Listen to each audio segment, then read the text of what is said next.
Bonjour, aujourd'hui nous sommes à bord du MG EHS sur lequel on est en train de tester donc le dernier boîtier Android 13 sur le EHS première génération. Alors pourquoi je fais cette vidéo? Parce qu'on me demande très souvent, oui mais je veux le dernier Android 13. Alors à savoir que il n'y a pas besoin forcément de chercher le dernier Android 13. Ce qu'il faut, c'est un boîtier qui soit vraiment adapté à votre voiture.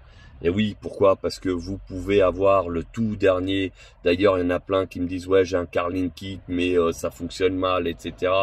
Et je l'ai payé cher. Oui, mais c'est pas forcément le prix qui fait la qualité. C'est surtout la qualité du produit, savoir s'il a été conçu pour. Alors voilà, comme vous pouvez constater par vous-même. C'est un produit donc que vous voyez aussi bien sur les MG, sur les BYD, donc BYD pour ceux qui connaissent pas. Ce sont des boîtiers donc qui sont vraiment appropriés. Donc on s'est rendu compte que MG n'est pas compatible forcément avec BYD et inversement. Voilà. Mais par contre, au niveau du boîtier, ils ont réussi à faire une espèce d'une interface qui va complètement être identique, quasiment. Bon, après, c'est juste la page de fond hein, qui change a priori. Et puis ici, au niveau des icônes, ça peut changer. Là, ça peut être un peu plus grand ou un peu plus petit. Ça peut être un petit peu différent, on va dire, au niveau esthétique. Mais globalement, ça fonctionne pratiquement de la même façon. D'ailleurs, il s'est connecté à mon Wi-Fi. Vous voyez là, ici, l'icône, il est vraiment blanc.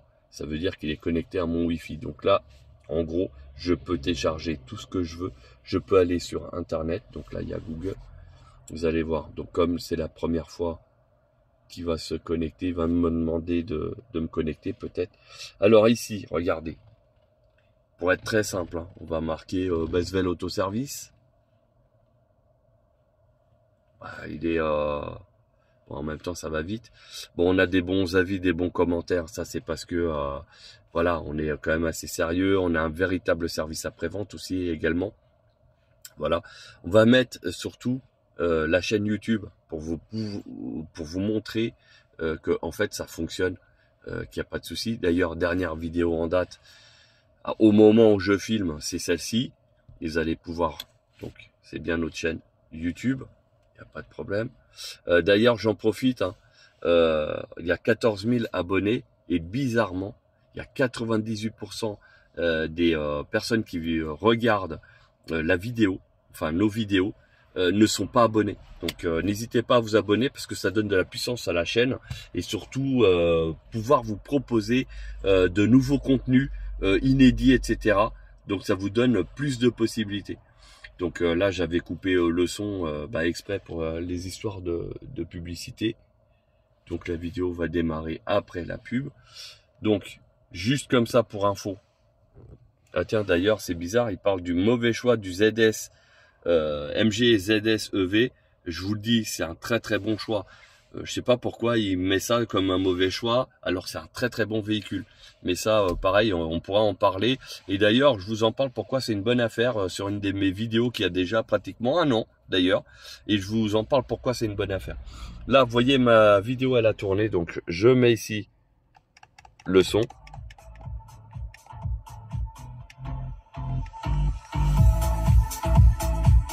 Alors, bonjour et bienvenue à... Bon, vous avez compris que c'est bien mon son, hein, c'est bien ma voix. J'appuie ici et ça met en grand écran. Donc du coup, on a une grande image et on est en direct. Là, on est dans streaming là. Donc c'est pas une clé USB ou quoi que ce soit. Là, ça fonctionne. Vous voyez, c'est lisible, c'est de la qualité HD. Ça fonctionne très très bien. Voilà.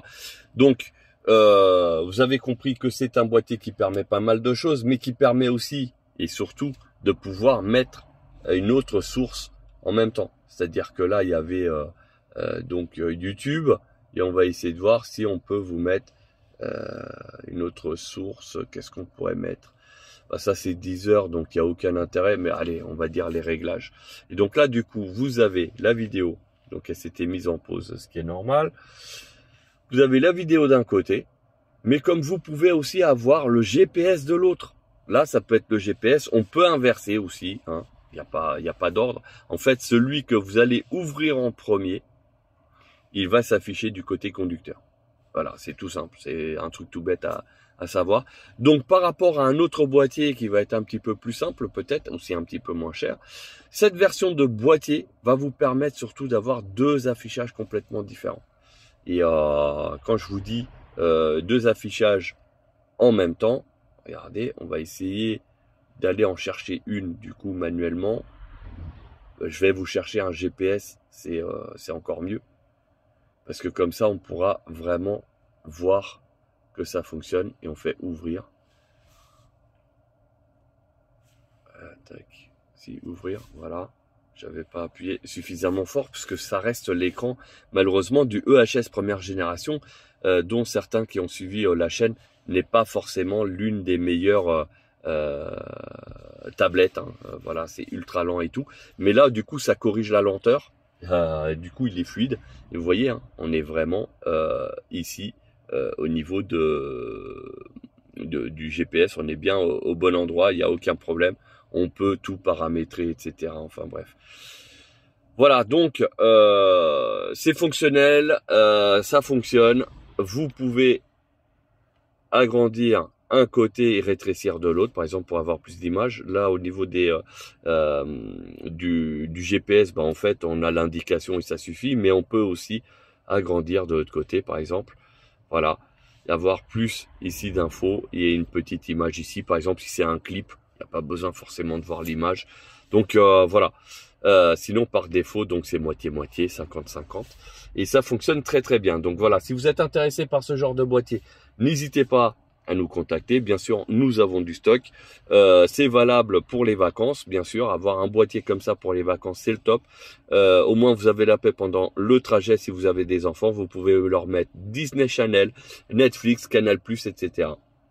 Voilà, donc d'ailleurs, par défaut, je crois qu'il y a Netflix. Enfin, après, s'il n'y est pas, vous pouvez télécharger parce que vous avez le Play Store ici.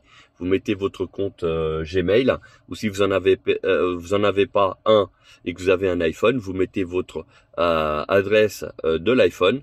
Vous créez donc un système et après, vous pouvez tout simplement télécharger les applications que vous voulez. Voilà, et donc là, pour vous montrer, on a la possibilité, donc Netflix, vous voyez ce qui est dessus, Disney Channel dessus, HBO Max, et puis Deezer, Spotify, etc. Donc vous pouvez télécharger tout ce que vous voulez.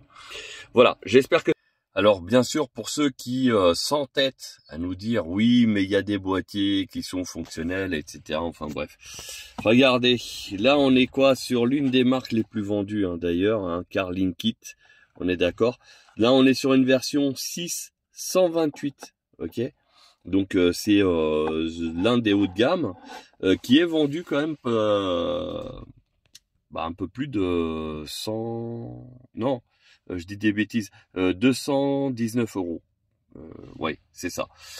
Parce qu'il y en a plein qui disent ouais, mais le tien il est que 4,64, il est même plus cher que le CarLinkit, etc. Donc j'ai pris un CarLinkit en fait supérieur. Donc comme ça au moins on est sûr. Et ben regardez, au niveau de l'écran, il se passe rien. Ça ne bouge pas, et pourtant il est bien allumé, hein. Il est connecté. Il clignote, et tout, mais il se passe rien. Et on est sur un officiel, un Linkit, hein, il n'y a aucun problème. Et ben voilà, donc c'est pour vous prouver que parce que je sais qu'il y a des personnes qui n'arrêtent pas de dire ouais, mais il y a d'autres boîtiers qui existent. C'est vrai, il y en existe d'autres boîtiers. Je vous ai fait plein de démonstrations. Comme quoi il y avait d'autres boîtiers. Il y en a qui font le taf, il y en a d'autres qui le font moins. Après, c'est tout dépend de vos attentes. Si par exemple le fait que ça bug un petit peu, etc., pour vous ça présente pas de problème parce que vous l'avez payé moins cher, oui, on peut le comprendre, il n'y a pas de problème. Mais sinon, voilà, malheureusement, c'est pas terrible. Enfin, je veux dire. C'est juste pour vous montrer que le DAB fonctionne bien au niveau du EHS. Alors il fonctionne bien, il y a certaines stations qui captent pas, hein, on va pas se mentir. Mais voilà, ah bah tiens, il vient de s'éteindre. Non, il est allumé toujours. Non, il est allumé. Vous voyez, hein, l'écran, il se passe rien. J'appuie là sur la maison, ça revient ici. Et on n'a pas le CarPlay ni Android Auto qui s'affiche. Voilà, il n'y a rien. Donc comme quoi... acheter forcément très cher, bah c'est pas un gage de fonctionnement. Et vous en avez la preuve parce que là ça clignote toujours. Donc normalement c'est même censé fonctionner parce que quand ça clignote vert, ça veut dire que il y a des envois d'informations. Quand il est seulement en rouge fixe, alors le rouge, là il vient de s'éteindre. Là il y a tout qui vient de s'éteindre. Alors est-ce que c'est une mise à jour interne? Peut-être. En tout cas, là, au niveau de l'écran, il n'y a rien qui change. Voilà, donc c'est pour ça que je continue à faire des démonstrations sur les boîtiers. Donc, il y a toujours de l'évolution. Même si le véhicule, il est ancien, bah, quand il y a un nouveau produit, bah, on essaye de voir s'il est compatible avec les anciennes voitures. Mais là, en l'occurrence, voilà, vous avez la preuve que même en achetant très cher, vous n'avez pas forcément le résultat escompté. On vient de brancher un deuxième, hein, donc ça c'est le Carlin Kit. Vous avez vu qu'il était branché donc rouge et vert. Celui-là c'est rouge et blanc. Donc il est un petit peu moins performant. Il fait 4,64. Et lui par contre, il vient de s'allumer. Alors.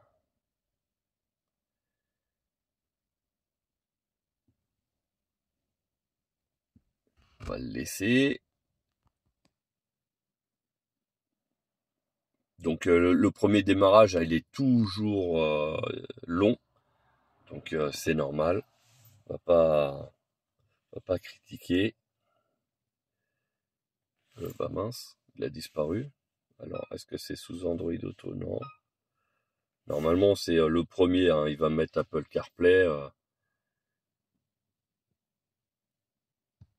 Bah, pourtant il clignote. Non, il est en fixe.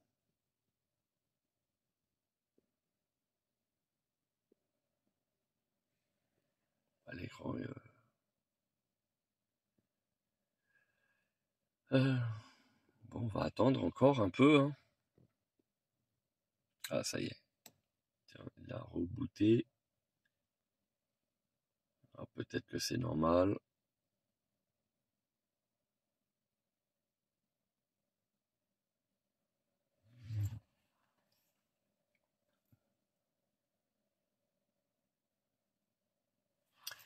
Oui, j'accepte. Ah ok, donc c'était en plus grand. Et ça affiche, donc cette version-là, elle s'affiche comme ça. Donc il n'y a pas, on peut pas personnaliser différemment, malheureusement. Ok, bon. Après, ce qui compte, c'est que ça soit fonctionnel, hein. On va pas se mentir.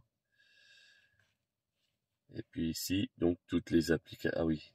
Ah non, d'accord. Bon, bah en fait, cette fonction-là, c'est juste pour revenir au début. Ok. Bon, bah, ça fonctionne. En fait, sur les deux, il n'y en a qu'un qui fonctionne. Et c'est pas le haut de gamme. Comme quoi, hein, faut faire hyper attention. Donc du coup, là, 219 €. Et là, celui-là, 179, si je dis pas de bêtises. Mais, on ne peut pas diviser l'écran en deux. Malheureusement. Regarde. Tac.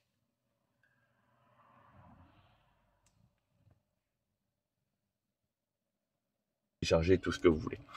Voilà, j'espère que cette vidéo elle vous a intéressé, elle vous a plu. Si vous êtes intéressé par ce genre de boîtier, il est à 199 €.